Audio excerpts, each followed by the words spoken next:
ಹೊನ್ನು ಈ ಬದುಕಿನ ನಡುವೆ ಬದುಕಿಗೆ ಬಣ್ಣ ಕೊಡುವವರು ಶಿಕ್ಷಕರು ಮಾತ್ರ ಸುಖದೇವ. ರಾಯಬಾಗ್ ತಾಲೂಕಿನ ಬಿರಡಿ ಗ್ರಾಮದ ಶ್ರೀ ಮಹಾದೇವ್ ಶಿಕ್ಷಣ ಸಂಸ್ಥೆ ಬಿರಡಿ ಅನುದಾನಿತ ಕನ್ನಡ ಮಾಧ್ಯಮ ಹಿರಿಯ ಪ್ರಾಥಮಿಕ ಶಾಲೆಯ ಹಾಗೂ ಭದ್ರಯ್ಯ ಸ್ವಾಮಿ ಪ್ರೌಢಶಾಲೆ ಬಿರಡಿ 2025-26ನೇ ಸಾಲಿನ 7ನೇ ಹಾಗೂ 10ನೇ ವರ್ಗದ ವಾರ್ಷಿಕ ಸ್ನೇಹ ಸಮ್ಮೇಳನ ಹಮ್ಮಿಕೊಳ್ಳಲಾಗಿತ್ತು. ಮುಖ್ಯ ಅತಿಥಿಗಳಾಗಿ ಆಗಮಿಸಿದ ಶ್ರೀ ಸುಖದೇವ್ ಕಾಂಬ್ಳೆ ಅವರು ಶ್ರೀ ಸರಸ್ವತಿ ಫೋಟೋ ಪೂಜೆ ಹಾಗೂ ಜ್ಯೋತಿ ಪ್ರಜ್ವಲಿಸುವ ಮೂಲಕ ಸಮ್ಮೇಳನಕ್ಕೆ ಚಾಲನೆ ನೀಡಿದರು. ತದನಂತರ ವಿವಿಧ ವಾರ್ಷಿಕ ಸ್ನೇಹ ಸಮ್ಮೇಳನದ ಪ್ರಯುಕ್ತ ನಡೆದ ಕ್ರೀಡಾಕೂಟದಲ್ಲಿ ಜಯಗಳಿಸಿದ ವಿದ್ಯಾರ್ಥಿಗಳಿಗೆ ಹಾಗೂ ಆದರ್ಶ ವಿದ್ಯಾರ್ಥಿಗಳಿಗೆ ಪ್ರಮಾಣ ಪತ್ರ ಅತಿಥಿಗಳಿಂದ ಹಸ್ತದಿಂದ ವಿತರಿಸಲಾಯಿತು. ಮುಖ್ಯ ಅತಿಥಿಗಳಾಗಿ ಆಗಮಿಸಿದ ಶ್ರೀ ಸುಖದೇವ್ ಕಾಂಬ್ಳೆ ಅವರು ವಿದ್ಯಾರ್ಥಿಗಳ ಉದ್ದೇಶಿಸಿ ಮಾತನಾಡಿದರು. ಯೌವನದಲ್ಲಿ ಹೆಣ್ಣು ಕೊಡುವವರು ಬಹಳಷ್ಟು ಜನ ಇದ್ದಾರೆ, ಬಾಲ್ಯದಲ್ಲಿ ಹಣ್ಣು ಕೊಡುವವರು ಬಹಳಷ್ಟು ಜನ ಇದ್ದಾರೆ, ಅದರ ಜೊತೆಗೆ ಹೊನ್ನು ಕೊಡುತ್ತಾರೆ, ಇನ್ನ ಇವರೆಲ್ಲ ಕೊಟ್ಟ ನಂತರ ಮಣ್ಣು ಕೊಡುತ್ತಾರೆ. ಈ ಹೆಣ್ಣು ಹೊನ್ನು ಮಣ್ಣುಗಳ ನಡುವಿನ ಈ ನಮ್ಮ ಬದುಕಿಗೆ ಬಣ್ಣ ಕೊಡುವವರು ಯಾರಾದರೂ ಇದ್ದರೆ ಅದು ಶಿಕ್ಷಕರು ಮಾತ್ರ ಎಂದು ಹೇಳಿದರು. ಅದೇ ದಿನ ಸಾಯಂಕಾಲ 5 ಗಂಟೆಗೆ ಶಾಲಾ ಮಕ್ಕಳಿಂದ ಸಾಂಸ್ಕೃತಿಕ ಕಾರ್ಯಕ್ರಮಗಳು ನಡೆದವು.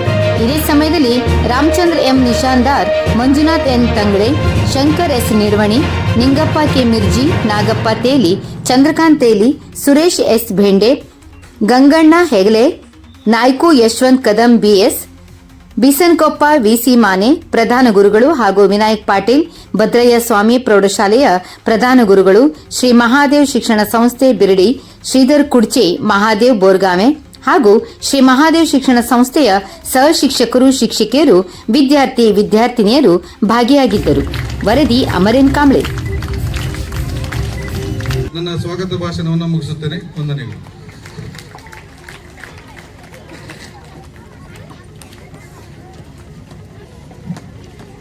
ಎಲ್ಲರ ಮನದುಂಬಿ ಸ್ವಾಗತಿಸಿದ ನಮ್ಮ ಶಾಲೆಯ ಪ್ರಧಾನ ಗುರುಗಳಿಗೆ ಧನ್ಯವಾದಗಳು. ವಿದ್ಯೆ ಎಂಬ ಹೂವಿಗೆ ವಿದ್ಯಾರ್ಥಿಯೇ ತುಂಬಿ ಎನ್ನುವಂತೆ ಈಗ ತಾಯಿ ಶಾರದಾಂಬೆಯ ಭಾವಚಿತ್ರ ಕ್ರಮವನ್ನು ಉದ್ಘಾಟಿಸಬೇಕೆಂದು ವೇದಿಕೆಯ ಮೇಲೆ ಉಪಸ್ಥಿತರಿರುವ ಎಲ್ಲ ಗಣ್ಯರಲ್ಲಿ ಕೇಳಿಕೊಳ್ಳುತ್ತೇನೆ. ಅವಾಗ ಭಜಂತ್ರಿ ಅಂತೇಳಿ ಬಿಯೋರ್ ಇದ್ರು. ನಮಗ ಚಾರ್ಜ ಕೊಡ್ಲಿಲ್ಲ. ಅವ್ರು 1 ತಿಂಗಳಾದ್ರೂ ಚಾರ್ಜ್ ಕೊಡ್ಲಿಲ್ಲ. ಸರ್ ಚಾರ್ಜ್ ಕೊಡ್ರಿ ಚಾರ್ಜ್ ಕೊಡ್ರಿ ಚಾರ್ಜ್ ಕೊಡ್ರಿ ಅಂತಂದೀವಿ, ಕೇಳಲಿಲ್ಲ. ಅವರು ಇಲ್ಲ ನಿಮ್ಮನ್ನ ಒಂದ್ ದಿವ್ಸ ಹೇಳಿದ್ರು, ಅಲ್ಲಿ ಹೋಗು ನಡ್ರಿ, ಅಲ್ಲಿ ನೋಡೋನು ಚಾರ್ಜ್ ಮಾತಾಡೋಣ ಅಂತೇಳಿ. ನಾವು ನಮ್ಮ ಡಿಗ್ರೆಸರು ಇನ್ನುಳಿದ 2 ಮಂದಿ ಇಶ್ಯೂಗಳು ಸೇರ್ಕೊಂಡ್ಬಿಟ್ಟ ಎಲ್ಲಿ ಅಂತಂದು ಕೇಳಿದ್ವಿ. ಹೇಳ್ತಾನೆ ನೋಡ್ರಿ ತಂದ್ರು. ಹಿಂಗ ರಾಯಬಾಗ್ ದಾಟಿ ಚಿಂಚಲಿ ರೋಡ್ ಹಿಡ್ಕೊಂಡು ಬಂದೀವಿ. ಇಲ್ಲಿ ಬಂದ ಕೂಡಲೇ ಕಾರ್ ಗಾಡಿ, ಈ ಗೇಟ್ ಇರ್ಲಿಲ್ಲ ಬಹುಶಃ ಅವಾಗ, ಅಲ್ಲಿ ಒಂದೇ ಗೇಟ್ ಇತ್ತು. ಸೊ ಆ ಗೇಟ್ ಮೂಲಕ ಇಲ್ಲಿ ಒಳಗೆ ತಂದ್ರು. ಇಲ್ಲೊಂದು ಮೀಟಿಂಗ್ ಮಾಡಿದ್ರು. ನಮ್ಗ ಮೀಟಿಂಗ್ ಮಾಡಿ ನಮ್ಮ ಚಾರ್ಜ್ ಪಟ್ಟಿಯನ್ನ ನಮಗೆ ಇಲ್ಲೇ ಹಂಚಿಕೆ ಮಾಡ್ರು. ಬಹುಶಃ ಅವಾಗಿಂದ ನನಗ ಬಿರಡಿ ಶಾಲೆ, ಮಹಾದೇವ್ ಶಿಕ್ಷಣ ಸಂಸ್ಥೆ ಶಾಲೆ ಮತ್ತು ನನಗ ಈ ಬಾಂಧವ್ಯ ಬೆಸೆದುಕೊಂಡಿದೆ ಅನ್ನುವಂಥದ್ದು ನನ್ನ ಭಾವನೆ ಈ ಸಂದರ್ಭದೊಳಗೆ. ಆಮೇಲೆ ನಮ್ಮ ಮನ್ಯಾಗ ಹೇಳಾಕತ್ತಿದ್ರು, ನಮ್ಮ ಮಿಸ್ಸಸ್ ಹೇಳಾಕತ್ತಿದ್ರು, ವಾರದಾಗ 1 ದಿವ್ಸ ಸುಟ್ಟಿ ಸಿಗ್ತೈತಿ ಮರಯ್ಯ, 1 ದಿವ್ಸ ಮನ್ಯಾಗಿರು ಅಂತೇಳಿ. ಅಲ್ಲ, ನಿನ್ ಮುಖ ನೋಡಂತೂ ಸಕಾಗದ. ಅಲ್ಲಿ ವಿದ್ಯಾರ್ಥಿಗಳಿಗೆ ಕೂತಿರ್ತಾರ, 100 ವಿದ್ಯಾರ್ಥಿಗಳು ಇರ್ತಾರ. 1 ದಿವ್ಸ ಏನೋ ಪಾಪ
ಜೊತೆಗೆ ಆಟವಾಡಿದ ಕ್ಷಣಗಳು ಎಂದೂ ಮರೆಯದ ನೆನಪನ್ನು ತಂದುಕೊಟ್ಟಿವೆ.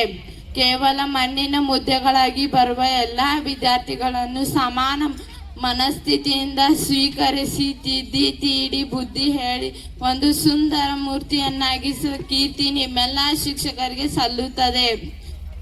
ಮುಂದೆ ಗುರಿಯಿರಿಸಿಕೊಳ್ಳಿ, ನಿಮ್ಮ ಹಿಂದೆ ನಾವಿದ್ದೇವೆ. ಶಿಕ್ಷಣವು ಹುಲಿಯ ಹಾಲಿದಂತೆ, ಕುಡಿದವರು ಗರ್ಜಿಸಲೇಬೇಕು. ಜಗತ್ತಿನ ಅತ್ಯಂತ ಶಕ್ತಿಶಾಲಿ ಆಯುಧ ಎಂದರೆ ಶಿಕ್ಷಣ. ಅದು ಶಿಕ್ಷಣದಿಂದ ಮಾತ್ರ ಸಾಧ್ಯ. 15 ತನಕ 12 ವರ್ಷ ಒಂದೇ ಶಾಲೆ ಕಲ್ತಿದ್ದ, ಅದು ನನ್ನ ಹೆಮ್ಮೆ. ಈ ಶಾಲೆ ಮೇಲೆ ನಮಗೆ ಇಷ್ಟ ಪ್ರೀತಿ ಅಂದ್ರ ಈ ಶಾಲೆಗೆ ಒಂದೊಂದು ಕೋಣೆದಾಗೂ ಒಂದೊಂದು ಭಾವನೆ ಅದಾವು. ಒಂದೊಂದು ಕೋಣೆದಾಗೂ ಒಂದೊಂದು ಭಾವನೆ ಅದಾವು. ಈ ಶಾಲೆ ಒಂದು ನಿರ್ಜೀವ, ಆದ್ರೆ ಈ ನಿರ್ಜೀವಕ ಜೀವ ತುಂಬಿದ ಮಹಾನ್ ವ್ಯಕ್ತಿಗಳಂದ ಶಿಕ್ಷಕರ ಬಗ್ಗೆ ಹೇಳಕ್ ಕೂತ್ರ ಇಡೀ ದಿನ ಆದ್ರೂ ಸಾಲಂಗಿಲ್ಲ.